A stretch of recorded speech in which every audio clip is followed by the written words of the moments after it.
Assalamualaikum warahmatullahi wabarakatuh. Alhamdulillah, pada pagi hari ini kembali kita dapat berkumpul untuk bersama-sama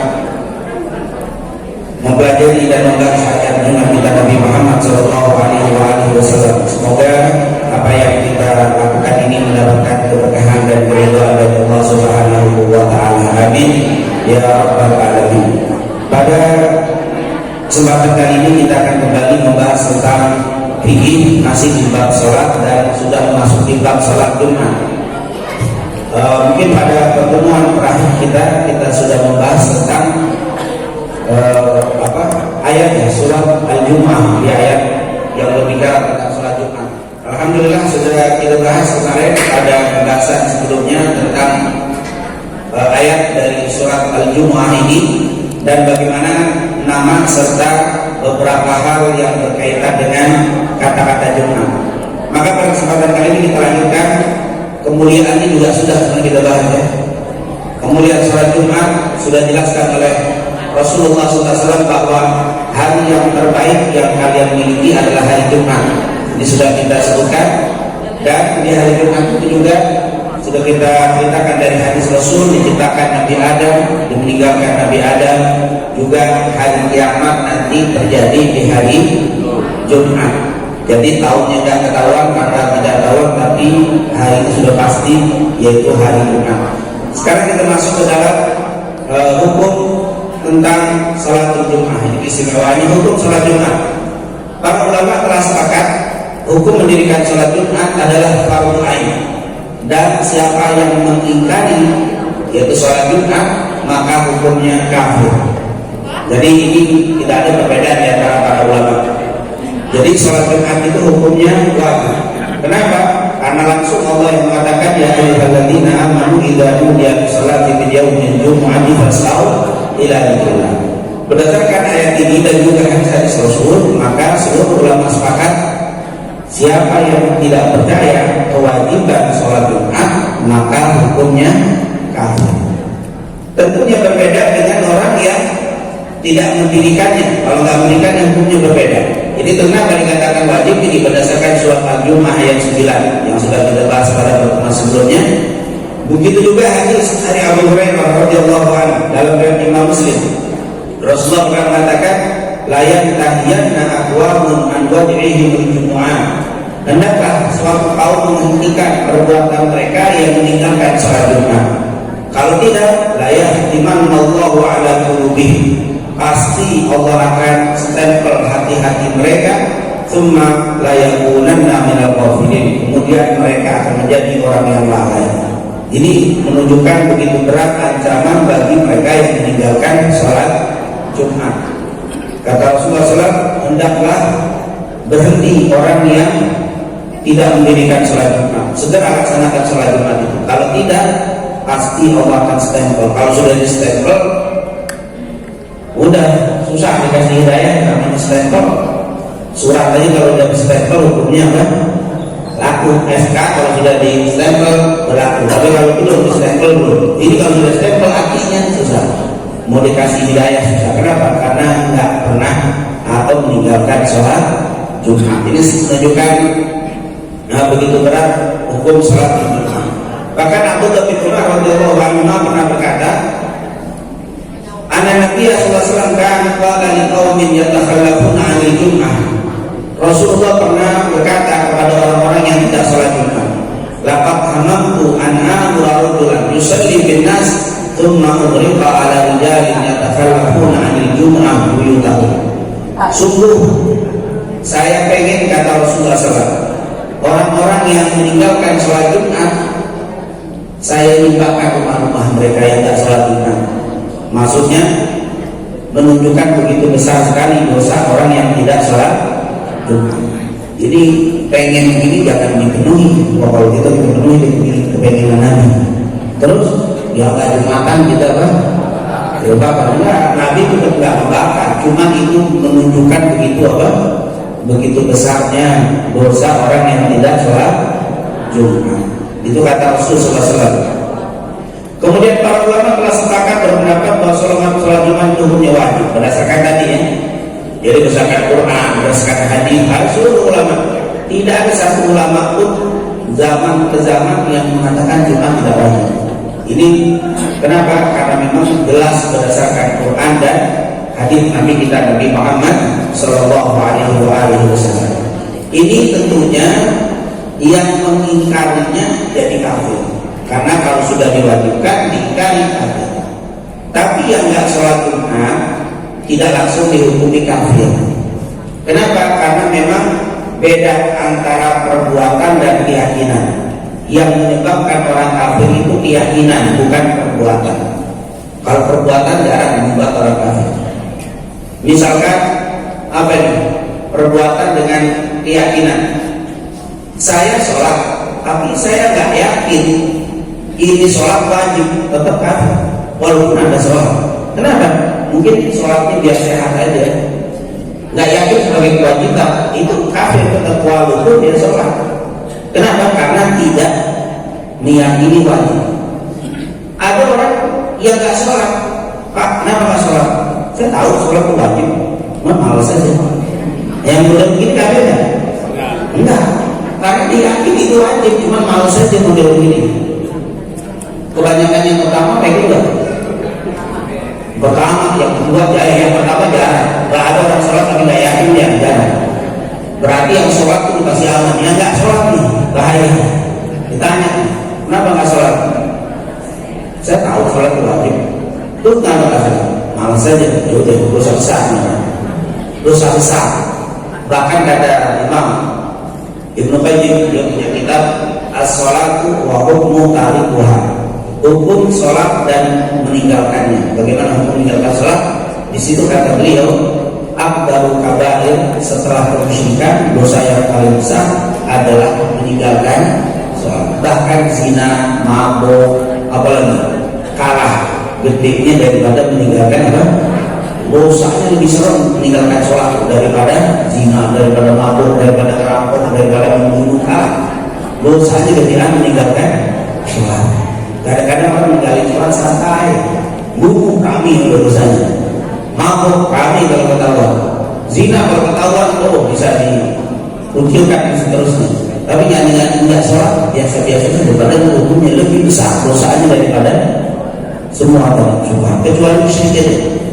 Nah ini tentunya menunjukkan begitu beda antara perbuatan dan keyakinan. Jadi ada yang berbuat tapi dia yakin nggak bisa dikafirkan karena ulama mengatakan seperti itu. Tapi kalau keyakinan bisa mengkafirkan. Jadi apapun yang menyebabkan kafir dan kafir itu keyakinan, bukan perbuatan. Saya sujud di depan ibu saya atau istri sujud di depan suami, itu kafir atau kafir? Jangan langsung dikafir, ditanya tuh kenapa Anda sujud di depan ibu saya, depan ibu Anda? Oh saya hormat sebagai tanda penghormatan cinta, nggak kafir. Hebat orang bagus. Tapi kenapa sujud? Tuhan suami saya, bapak ibu saya lah yang bisa memberikan kebaikan dan keburukan kepada saya. Dialah yang bisa memberikan hidup dan mati. Nah ini kafirnya. Berarti menyembah apa? Sujudnya sama. Sujud yang satu mulia karena menghormati, sujud satu jadi apa? Kafir karena keyakinan. Jadi kalau sujudnya sama tapi keyakinan yang bikin apa? Bikin beda. Nah ini tentunya harus kita bedakan. Jadi jangan gampang ngafirin orang karena dohirnya. Tapi yang bikin kafir dan kafir itu keyakinan. Makanya ahli sunnah itu nggak gampang ngafirin orang, hanya sekedar apa? Perbuatan. Ketemu Ustaz, kenapa begitu? Menghormati, bagus. Kenapa begitu? Nyembah Ustaz, kafir. Nah, nyembah Ustaz kan nyembah Ustaz. Karena ada orang nanti nunduk begitu, kafir. Kenapa nunduknya kayak orang Jepang kalau ketemu? Oh begitu. Kenapa begitu? Penghormatan, nggak kafir. Penghormatan. Tapi kalau pengen apa? Penyembahan baru kafir. Begitu juga nanti. Ketika dia tidak Jumatan, meyakini Jumat bukan suatu kewajiban, tapi ketika tidak Jumat, kenapa tidak Jumatan? Nah di sini termasuk dosa besar. Bahkan nanti di dalam hadis man taraka thalatha jum'ah muta'ammidan, siapa yang meninggalkan 3 Jumat dengan sengaja, qadha Allahu ala qulubihim minal ghafilin, Allah stempel hatinya termasuk orang-orang yang Jumat sengaja. Enggak ada kata-kata berurutan. Kadang-kadang orang pakai berurutan, siapa meninggalkan 3 Jumat berturut-turut, hari ini enggak Jumatan, besok enggak Jumatan, besok lagi Jumatan dulu, besok lagi baru enggak Jumatan, kan enggak berturut-turut, kan 3 berturut-turut. Jadi Jumatan, besok enggak, besok lagi Jumatan, enggak aman sah. Orang saya enggak pernah berturut, paling lama 2 Jumat, 3 saya Jumatan lagi, keempat Jumatan, kelima enggak Jumatan lagi. Karena hadisnya siapa yang meninggalkan 3 Jumat berturut-turut, kita enggak ada kata berturut-turut. Nabi bilang siapa yang meninggalkan 3 Jumat, hari ini enggak Jumatan, bulan besok Jumat, besok lagi enggak Jumatan, tahun lagi enggak Jumatan, udah 3 itu mana. Pokoknya 3 Jumat dengan sengaja, mau setahun ini atau selama 2 tahun, 10 tahun tetap dengan sengaja, hitungnya kena kemudian. Ini kadang-kadang orang bacanya enak, siapa yang meninggalkan Jumat berturut-turut 3 kali, berarti kalau nggak 3 kali aman.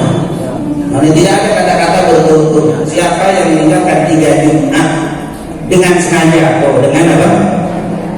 Allah akan stempel hatinya menjadi orang-orang yang lalai. Nah, ini tentunya mesti berhati-hati. Dan sekali lagi, tidak boleh kita kafirkan orang sekedar tidak Jumatan. Tapi kalau kita katakan dosa besar, ya, kalau dia nggak punya uzur. Tapi kalau dia meninggalkan karena keyakinan tidak wajib, baru hukumnya kafir.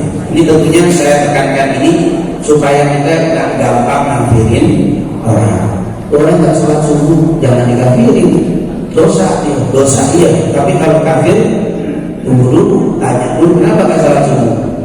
Saya tahu saat pagi cuma ngantuk. Ya udah, ya dosa ya, ngantuk ya dosa. Tapi saya nggak yakin sholat subuh sebagai kewajiban kafir. Nah ini itu pun nggak boleh langsung kita kafir itu langsung. Kalau kita nggak tahu nih orang, ya tanya dulu, kamu tahu nggak hukumnya sholat? Nggak pernah, saya nggak pernah tahu kan dulu ternyata. Nggak bisa itu langsung kita kafir. Kasih dulu ayatnya. Kita diperintahkan diwajibkan sholat. Nah, dalilnya ini kalau kita nggak tahu, seluruh ulama sudah sepakat bahwa sholat Jumat wajib. Dikasih keterangan dulu, masih juga tingkat kewajibannya, baru kita kan kafirin. Jadi nggak gampang mengkafirkan apa orang sekedar lihat langsung dikafirkan. Karena ada orang-orang yang kalau kata ulama itu kafir itu ada 3 macam, ada kafir qauli, ada fi'li, ada i'tiqadi. I'tiqad ini yang paling bahaya. Kekafiran itu bisa terjadi ketika, karena sekarang kadang-kadang tekstual ya, sedikit-sedikit kafir. Bahkan ada yang minta hadis tidak serta fas'alillah, kalau kalian mintalah kepada Allah. Wa idza sa'alta fasta'in billah, kalau minta tolonglah kepada Allah. Berarti kalau minta apapun dan minta pertolongan apapun harus kepada Allah. Benar, tapi kalau saya bilang, Ustaz, saya harusnya tolong ambilin air, Ustaz kafir. Kenapa? Kalau minta kepada Allah, kenapa tidak saya? Oh kafir, minta salah? Kafir nggak dia? Kan hadisnya kalau kalian mintalah kepada Allah. Ustaz tolongin saya ambilin sedal, minta tolong kepada Allah. Ustaz kafir. Kenapa? Karena minta tolong sama saya. Kalau minta tolong, mintalah tolong kepada. Enak banget tuh hadis penafsirannya. Karena hadis begitu kan. Kalau kalian minta tidak sa'alta fas'alillah. Kalau mintalah kepada Allah. Kalau minta pertolongan, mintalah pertolongan kepada. Tapi maksudnya ada minta tolong yang tidak bisa dilakukan oleh makhluk kecuali hanya kepada Allah, baru tak boleh. Minta keselamatan, minta keberkahan, minta apa lagi? Kehidupan, kebahagiaan, nggak boleh minta. DKI tolong kasih saya kebahagiaan, mana jadi tanya? Ustaz musyrik deh, Ustaz musyrik kenapa? Minta kebahagiaan sama DKI, minta kebahagiaan sama Allah. Ustaz DKI saya mau berangkat pulang nih, tolong berikan keselamatan sama saya. Dari mana Ustaz musyrik mintanya kepada? Nggak boleh. Tapi kalau minta kue dong, DKI ada kue dong, masa musyrik? Ini kan bisa dibantu sama Ustaz, bisa sama DKI didatengin. Berarti enggak, Jadi nggak setiap permintaan itu. Jadi ini maksudnya jangan secara tekstual kita ngafirkan apa saudara kita lagi rame. Misalkan saya datang ke kuburan, kalau kuburan uang saya, oh ya Allah, keluarga kita lagi berantakan uang, ngomong sama kong itu nanti warisan kong tinggalin tuh ribut kita begini teman jadi tak ngadu dan berkeluh kesah, musyrik kan? Ngadu musyrik kagak, gimana musyrik? Dia orang ngadu. Orang meninggal itu dengar, orang meninggal lebih dengar lebih peka daripada kita. Makanya kita kalau ke kuburan, assalamualaikum, orang ini jawab semua. Dan bapak nggak usah teriak assalamualaikum. Nah, kenapa teriak banget pak? Gede saya kuburan saya kalau saya assalamualaikum ada beneran semuanya. Jadi saya bisa teriak biar mereka dengar semuanya itu kayak misalnya kalau saya assalamualaikum nggak ada dengar. Enggak, di kuburan nggak usah teriak, semua udah denger usungan.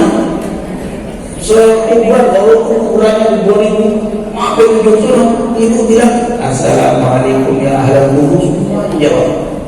Karena pendengaran mereka lebih daripada kalau di sini assalamualaikum nggak dengar, jadi nggak perlu teriak. Kenapa dengar semua? Berarti mereka menjawab waalaikumsalam. Bahkan kalau dia kenal, oh ini anak saya yang salah. Oh ini anak saya, oh ini bibi saya, betul mereka tahu. Kalau kita ke sana, kalau Nabi Muhammad beda ya, kalau kita salat dari sini itu nyampe ke Madinah, tapi kalau ini nggak harus datang. Nah, kan berarti dengar. Berarti kalau kita datang ke kita konten, dengar kalau saya begini boleh, nggak musyrik, nggak ada musyrik yang dilarang kita. Oh, saya lagi susah nih tolong dong kasih bantuan kebahagiaan susah angkat kesusahan saya. Nah itu gak musyrik. Mau minta kuburan sama seperti orang minta orang hidup, minta orang hidup musyrik. Angkatlah kesulitan saya, wahai DKM. Musyrik tuh menuhankan DKM. Begitu juga, oh angkatlah kesulitan saya lagi susah, musyrik. Karena minta sama dengan orang itu. Kalau ngadu DKM ngomong saya lagi susah, kan saya kesini macam begini, saya musyrik nggak ngadu dia. Enggak begitu juga saya ngadu nempong di kuburan, enggak musyrik sama orang. Ya jangankan itu, tiba-tiba ibu ada yang lihat ada orang datang kemana kesini ngomong lu dong selalu begini masih nggak ada ngomong gitu. Amin ini harus banget bikin aja siapa? Emang lu ngomong ini musyrik nggak? Enggak ngomong tembok ada kalau ngomong sama tembok ngomong tembok, musyrik nggak ngomong tembok? Sama ngomong kuburan kagak musyrik. Minta sama tembok baru ngaco. Dan jadi ternyata banyak ya ada orang-orang dulu kan sempat viral tuh video ada juga ngobrol sama bapaknya di kuburan ngomong nggak apa-apa orang ngobrol sama aja sih.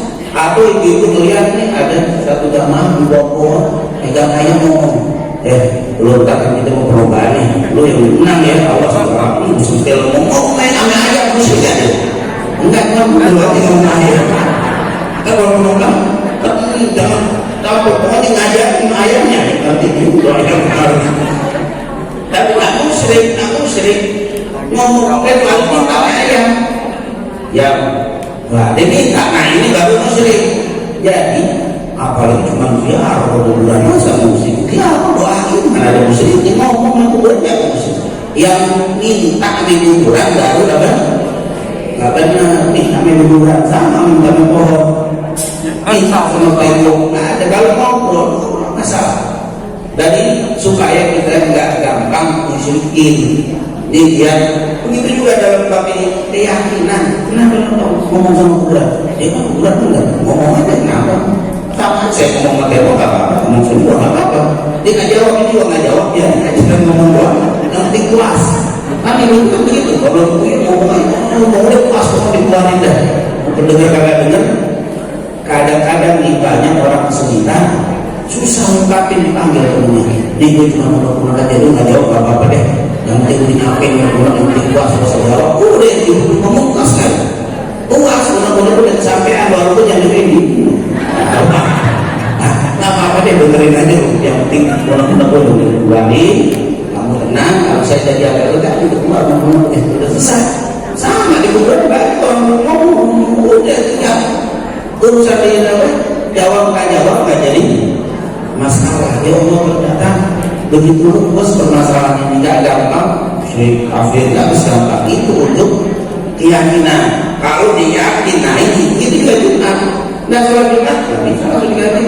Tapi kira-kira Jumat, saya yakin ini bukan wajib kafir. Ini kafir. Nah ini tentunya merupakan apa? Hal yang harus kita pegang dari pendapat para ulama bahwa sholat Jumat itu hukumnya wajib, mengingkari hukumnya kafir, mengingkari hukumnya kafir.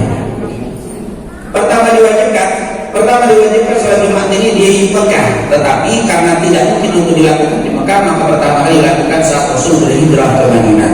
Kata Ibnu Abbas, diizinkan untuk Nabi sholat Jumat sebelum beliau hijrah ke Madinah. Detik-detik mau hijrah ada perintah sholat Jumat ini, kata Ibnu Abbas. Tapi beliau tidak bisa mengumpulkan di Mekah, mengumpulkan jamaah di Mekah, karena di Mekah baru-baru sholat Jumat, sholat 5 waktu harus apa? Sembunyi-sembunyi. Lalu beliau menulis surat kepada Mus'ab bin Umair untuk mendirikan sholat Jumat di Madinah. Ini kata Abdullah bin Abbas. Lalu yang pertama kali mendirikannya adalah Mus'ab bin Umair. Mus'ab bin Umair ini sahabat Mekah, pemuda yang masuk Islam, kemudian sama Rasul dikirim ke Madinah untuk dakwah di kota Madinah. Dan yang mengumpulkan kaum muslimin adalah Mus'ab bin Zuhra. Jadi Rasulullah ada perintah kewajiban sholat Jumat di Mekah, tapi tidak bisa melaksanakan karena keadaan yang tidak memungkinkan. Dikirim surat utusan Mus'ab yang sudah dari Madinah, tolong dirikan sholat Jumat di sana. Akhirnya Mus'ab bin Zuhra itu orang Madinah asli, ngumpulin orang-orang muslimin di Madinah yang imam sholat pertama sholat Jumat menurut Abdullah bin Abbas. Nah, siapa namanya? Mus'ab bin Umair. Itu yang pertama kali mendirikan sholat Jumat di Madinah. Nanti setelah Nabi masuk ke kota Madinah, maka Rasulullah mendirikan sholat Jumat di Madinah. Jadi sebelum Nabi ada Mus'ab bin Umair yang sholat lebih dulu. Ini menunjukkan bahwa ketika kita tidak sholat Jumat karena ada halangan, maka tidak terkena hukum tadi. Siapa yang meninggalkan Jumat dengan sengaja tanpa udzur akan kena. Tapi kalau ada udzur, Nabi ada perintah sholat Jumat tapi dia tidak sholat Jumat. Kenapa? Karena kondisi tidak memungkinkan. Misalkan kayak kemarin rame-ramenya, wah serem-seremnya, ternyata tidak boleh mengadakan apa? Jumat sama sekali, kan susah, sulit, nggak bisa mengadakan. Maka itu berbeda. Tapi ini sekali lagi keadaan yang tidak memungkinkan. Seperti Rasulullah waktu itu tidak memungkinkan di kota Mekah. Oleh karena itu, insya Allah beberapa waktu yang lalu sempat ada beberapa kita yang tidak Jumat karena kondisi adalah tidak mungkin, mau sholat susah, mau sholat nggak boleh. Maka saat itu sudah insya Allah tidak terkena hukum apa? Meninggalkan Jumat, karena Nabi pernah kondisi seperti itu. Tapi kalau sekarang normal tidak boleh, ada yang tidak apa? Jumat keenakan apa masih pakai alasan masih ada level 3 bisa. Maka memang malas kan hari aja ya. Agak Jumatan emang apa? Boleh jadi emang malas. Jadi kemarin waktu nggak boleh Jumatan, jadi kan? Jadi alasan untuk tidak. Udah dibuka masih lagi cari alasan. Mau level berapa lagi ya? Wah berarti kita nggak Jumatan lagi deh. Katanya ada level 3 atau level 1 atau pokoknya nggak Jumatan lagi. Emang benar. Ini hati-hati. Kita insya Allah kita berdoa nih, semoga tidak ada lagi hal-hal yang seperti yang telah lalu, dan insya Allah mesti kita terus dibuka oleh Allah Subhanahu Wa Taala, dan insya Allah kita semua diberikan kesehatan, sehat walafiat untuk terus bisa hidup dengan sehat, bisa ibadah dengan tenang, dan bisa istiqomah memakmurkan rumah Allah. Amin ya Rabbal. Nah ini cerita dari Ibnu Abbas. Jadi kata beliau, kewajiban pertama turun saat Nabi mau hijrah, tapi belum bisa mendirikan sholat Jumat.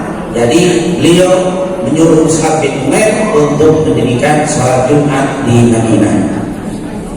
Kemudian ada juga yang mengatakan, ini yang pertama, jadi pendapat Ibnu Abbas yang pertama. Pendapat yang kedua, ada juga yang mengatakan sholat Jumat itu baru tiba di Madinah, baru diperintahkan untuk mendirikan sholat Jumat. Jadi Nabi waktu hijrah ke Madinah sampai di hari Senin. Nabi sampai ke Kuba, itu namanya Rasulullah masuk ke Madinah nggak langsung ke Masjid Nabawi lokasi sekarang, tapi dia tinggal dulu di Kuba. Di Kuba dari hari Senin, Selasa, Rabu, Kamis dibangun masjid Rasul di Kuba. Makanya Masjid Kuba itu adalah masjid yang dibangun oleh Rasulullah lebih dulu sebelum Masjid Nabawi.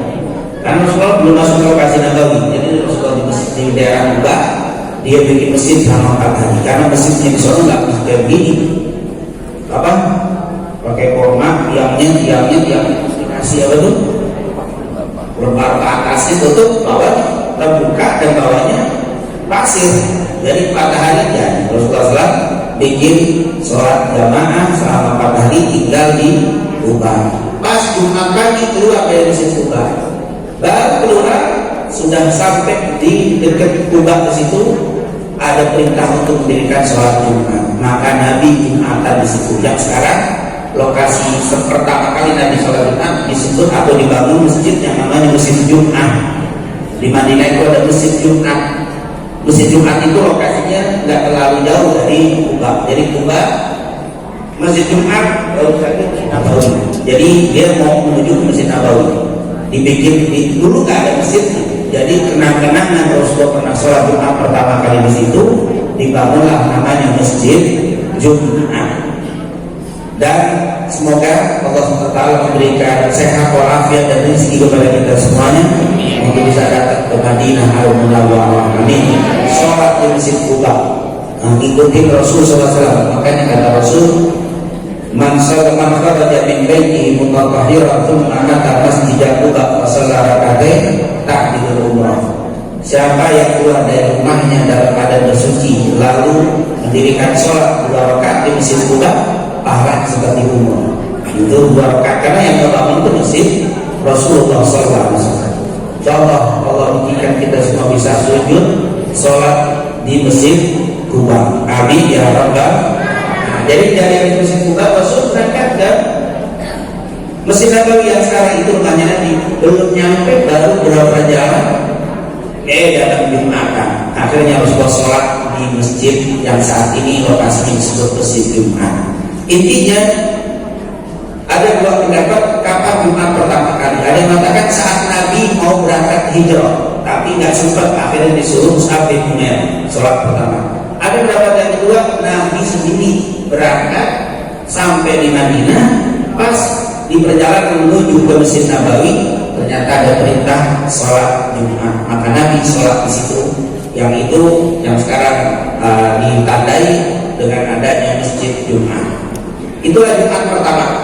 Jadi sebelum itu ada Jumatan, sebelum itu tidak ada. Umat dulu nggak ada ibadah Jumat, tidak ada. Mereka ya kalau Nasrani hari Ahad, kalau Yahudi hari Sabtu. Nah itu sudah. Tapi Jumat hanya untuk umat Nabi Muhammad SAW. Ciri-ciri istimewanya umat ini adalah Jumat. Makanya Jumat ini luar biasa. Kita lihat bagaimana keistimewaan Jumat ini sangat banyak sekali. Yang itu pertama, berkumpulnya kaum muslimin untuk saling mengenal, berkasih sayang, mempersaudaraan, mempersatukan pendapat. Karena memang di Jumat itu berkumpul. Oleh karena itu Jumat pasti lebih ramai daripada sholat-sholat biasa. Yang biasa sholat di musola, alhamdulillah harus ke masjid bergabung. Semakin besar jamaahnya, jumlahnya semakin afdol, semakin mulia. Makanya Jumat ini menjadi momen perkumpulan dan persatuan umat Nabi Muhammad Sallallahu Alaihi Wasallam. Inilah istimewa Jumat, dan ini tidak ada di umat yang terdahulu. Makanya kalau ada orang Islam gak Jumatan, ini kayak gak punya kelebihan. Padahal justru keistimewaan dia itu ada di Jumat. Melatih untuk patuh pada pimpinan, karena memang kata di idza nudiya lis-shalah fas'au ila dzikrillah, tinggalkan semuanya. Kalau dohor misalkan saya lagi dagang, azan saya jawab dulu, selesai saya nggak langsung sholat, saya lanjutin, nggak masalah. Nggak masalah, nggak wajib harus ditutup, ditinggalkan, kita bisa masuk lagi. Tapi kalau Jumatan sudah azan, nggak boleh sama sekali. Dagang haram, jual beli cabut berkah dan seterusnya. Ini menunjukkan kita harus semuanya rame-rame ninggalin kegiatan fas'au ila dzikrillah wa dzarul bai', tinggalkan segala macam jual beli. Tapi kalau yang lain misalkan saya lagi ngajar di kelas, ada di kelas belum selesai, tunggu dulu, jawab agak belum selesai, terusin lagi, nggak apa-apa, enggak masalah. Artinya selesai, karena ini kelas nanggung, setengah jam lagi selesai, ada waktu akan berhenti dulu. Setelah itu mereka sholat di masjid, kita lanjutin dulu. Setelah selesai baru kita sholat. Itu zuhur, asar, isya kalau maghrib, kalau mepet tentunya. Tapi kalau Jumat nggak boleh, harus berhenti total dan tinggalkan semua. Inilah patuh kepada pimpinan. Panggil Allahu Akbar, semuanya harus apa? Pergi. Dan tentunya ada khutbah. Saat ada khutbah nggak boleh ada yang ngomong sedikit pun. Ini menunjukkan taatnya kalau ada lagi kan mimpin ya, imam. Bahkan imamnya apa? Mungkin ngomongnya agak panjang, padahal waktunya itu buru-buru. Dan memang di khutbah Jumat kan nggak boleh terlalu panjang. Tapi ternyata imam panjang, tentu harus dengerin. Nggak boleh kita bilang waktu habis, nggak bisa waktu habis. Atau panitia baca surat, Pak Imam paham, aku nggak bisa, aku nggak boleh, dengerin aja udah patuh. Nanti turun tegur, Pak Imam kepanjangan, ada panjang ini yang boleh tegur, tapi setelah kan, tapi saat itu nggak boleh, patuh udah dengerin aja, nggak ngomong ngantuk lagi, dengerin, nggak ngomong udah. Ini imam nggak bisa, lain kalau khutbah biasa, acara maulid kepanjangan dah, kasih surat apa kepanjangan malaman selesai, nggak apa-apa. Tapi kalau Jumat ibu dengerin aja deh. Kenapa? Ya udah, itu namanya Jumat. Kita mau disuruh apa? Disuruh taat, disuruh betul-betul luar biasa, mengajarkan kepada kita untuk taat kepada pimpinan. Tapi salah ya, salahnya kenapa dia pilih jadi khotib? Kita yang salah, kenapa kita pilih? Kenapa? Jadi salahnya bukan dia, besok kalau dia memang salah, tapi kita yang lebih salah, maka diterima ada dari semua.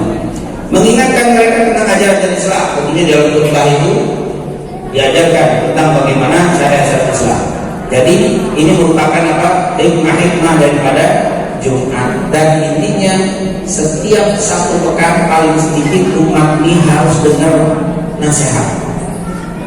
Jadi setiap orang muslim satu pekan paling lambat harus ada nasihat. Kalau aku nggak pernah taklim sama sekali, Jumatan pasti taklim. Karena betul. Makanya yang parah taklim nggak pernah, Jumatan tidur. Bangun-bangun Allahu Akbar lagi baru bangunnya udah. Taklim nggak pernah, Jumatan tidur, selesai. Nggak dapat ilmu sama sekali. Karena kata para ulama, orang yang nggak pernah ngaji takut artinya mati. Kita kalau nggak pernah taklim, nggak pernah Jumat, nggak pernah taklim, kalau nggak pernah Jumat kan nggak pernah taklim. Karena kalau Jumatan itu paling sedikit ada apa? Nasihat. Usikum bitaqwallah, nabakalan bertakwa, itu ada nasihat. Itu mencairkan. Makanya kalau 3 Jumat dia nggak ikut Jumatan, taklim nggak pernah, takut kerasnya. Makanya ini Bapak Ibu yang dimuliakan Allah, kita hadir majelis begini, boleh jadi penjelasan materi yang kita sampaikan Bapak Ibu dengar nih, tapi tetap hadir untuk merunakkan hati, karena memang paling tidak satu pekan sekali harus ada apa? Nasihat-nasihat yang kita dengar. Ini luar biasa, dan pendengaran ini akan membuat hati lunak. Makanya walaupun udah pintar, tetap kalau nggak di sini gimana dia, yang penting jangan sampai itu apa?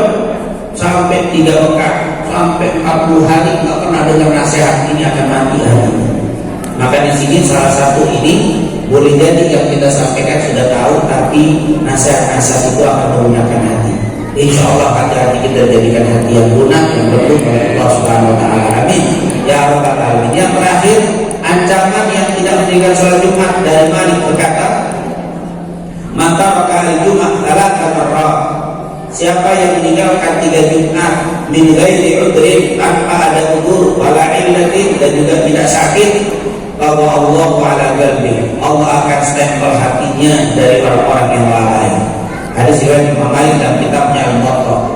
Jadi meninggalkan Jumat 3 kali yang tidak ada mutawaliyah, tidak ada berturut-turut, kata-kata berturut-turut tidak ada. Yang ada begini, meninggalkan 3 Jumat tanpa udur, tanpa sakit. Udur di sini ya mungkin lagi musafir, lagi safar itu udur, atau lagi pokoknya yang memang dibenarkan dalam syariat. Atau sakit boleh. Sakit itu nggak harus sakit berat, mules. Bapak mules, udah 9:12 masih Allah Jumatan masih mules, ya udah buat penjat itu.